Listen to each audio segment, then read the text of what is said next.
देशाच्या स्वातंत्र्याला 79 वर्ष होत आहेत आणि श्रमजीवीच्या स्वातंत्र्याला हे 43वे वर्ष आहे.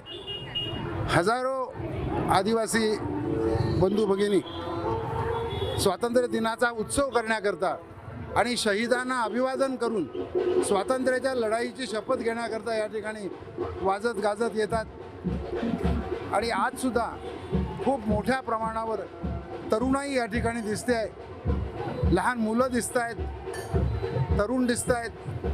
त्याचबरोबर माझ्या बरोबरीनं गेले 43-44 वर्ष जे श्रमजीवी संघटनेचं काम करतायत अशी माझ्याबरोबरची पिढीसुद्धा याच्यामध्ये आहे. म्हणजे 3 पिढ्या आज सामील झालेल्या आहेत आणि आज स्वातंत्र्याची शपथ ते घेणार आहेत की स्वातंत्र्याला आता 80 वर्ष होण्याच्या आधी आदिवासींचे मूलभूत प्रश्न सुटले पाहिजेत.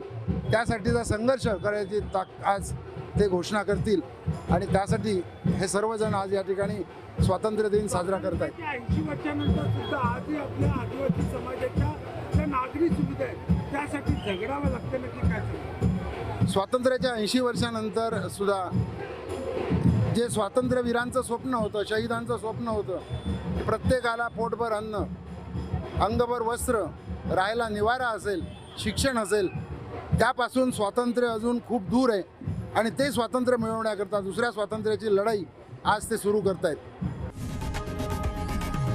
लोकशाही मराठी ऐका, पहा, जागरूक रहा.